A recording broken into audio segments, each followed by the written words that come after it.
Tak disangka karisma almarhum Ustadz Jifri Al-Bukhari ternyata membahana di negeri Seribu Pura, Bali. Ustadz Gaul ini telah beberapa kali melakukan misi dakwahnya ke beberapa masjid di Pulau Dewata.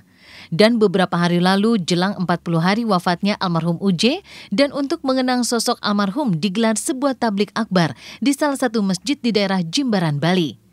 Mewakili pihak keluarga, Fajar Siddiq selaku adik kandung almarhum UJ mengaku bangga bisa mengumandangkan tahlil, tahmid, serta takbir di daerah yang mayoritas beragama Hindu.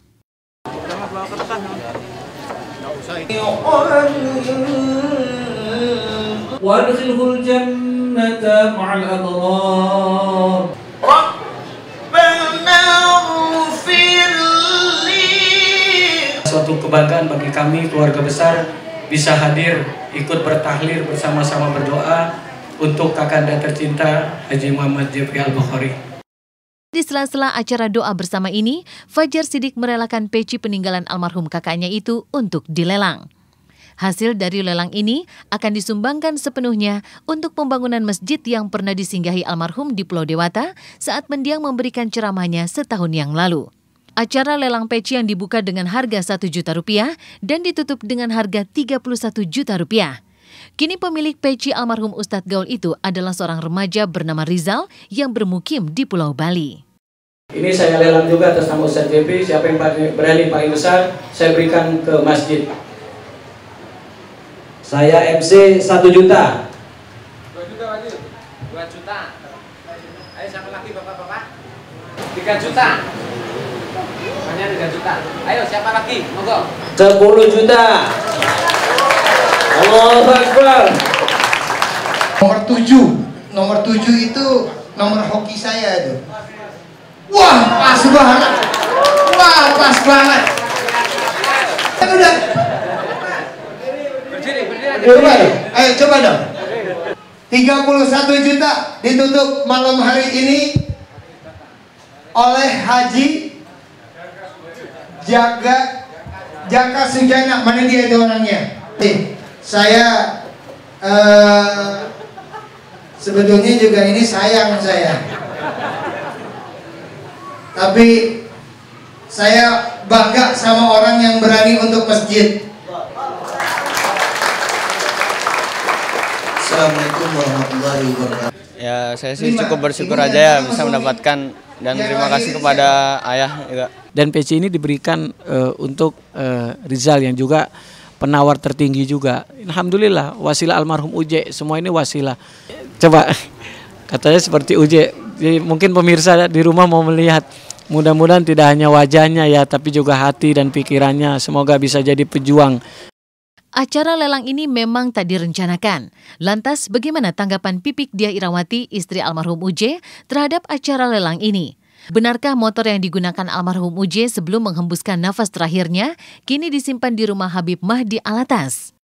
Saya nggak mau menjadikan motor itu sebuah berhala yang akhirnya harus diagung-agungkan, harus dibuat kesedihan. Karena kan meninggalnya suami saya wasilahnya mungkin motor, tapi kan memang hakikatnya memang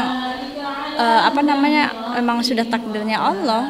Kenapa motor nggak saya taruh di sini? Karena memang kan di sini kondisinya masih banyak tamu, masih orang setiap hari berdoa gitu kan. Saya nanti nggak mau mereka terfokus dengan itu. Lebih baik saya simpan di rumah sahabat almarhum. Dari dulu memang beliau juga dekat dengan almarhum gitu. Habib Mahdi juga dekat. UJ pun juga udah kayak kakak adik sama Habib gitu ya. Sering ngobrol, sering tukar pikiran tentang agama.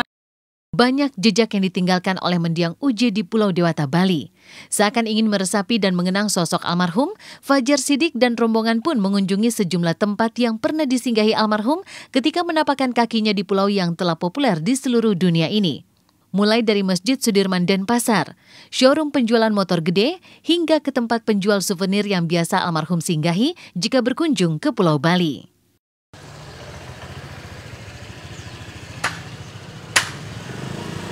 Ada di mimbar di depan pengimaman masjid, di mana almarhum terakhir kali memberikan bahasa beliau sih ngobrol ya dengan para jamaah. Kita rasanya masih belum percaya dengan kepergian beliau, tapi memang ini sudah rahasia dan takdir Allah.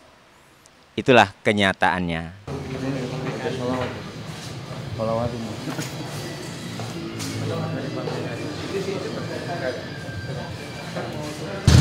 Kalau melihat almarhum tidak segahar motornya. Iya.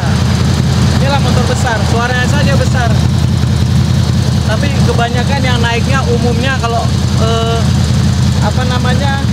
bikers Indonesia itu lembut semua hatinya. Waktu terus berlalu. Kenangan serta bayangan terhadap mendiang Uje tak bisa terhapus walau hampir 40 hari sudah almarhum menghadap Sang Ilahi. Hantaran doa untuk almarhum masih terus mengalir dan menjelang 40 hari kepergian almarhum telah dipersiapkan. Banyaknya jamaah serta para da'i yang akan ikut ambil bagian dalam pembacaan tahlil ini membuat pihak keluarga memberi yang terbaik. Sejumlah foto dan lukisan almarhum kabarnya juga akan dipasang untuk mengenang kepergian almarhum. Bahkan sinetron terbaru yang mengisahkan kepergian almarhum Uje berjudul Kami Rindu Ayah pun segera tayang di SCTV. Namun di balik itu semua, benarkah kesedihan Umi Tatu belum hilang? Ya Pak Waris sih nggak beda dari tahlilan tiap malam ya, penceramah, terus baca maulid, baca tahlil, baca yasin, tapi tentunya lebih meriah, lebih banyak kiai ulamanya nanti yang datang pada malam tanggal 4 itu. Gitu. Non kok Uje nggak ada, makin sarami makin ingat sih, karena juga sama Mi, lagi dulu kesendirian, ingat Uje, karena peluk bantal aja, saking gimana ya rasanya pengen ngejerit gitu. Umi juga sama. Jadi selepas bulan ini bukan artinya kita bebas. Kita nggak ingat, bukan. Bahkan nanti setelah kita lagi kayak pipik di rumah udah nggak rame, udah nggak ada teman, cuman pipik anak-anak sama pembantu. Dan pastilah dia merasa kehilangan. Kalau saya biarkan itu nggak ada yang saya harus konsep bagaimana hidup saya tuh enggak, karena semua ini saya mencoba untuk mengalir begitu saja, biarkan itu menjadi skenario Allah.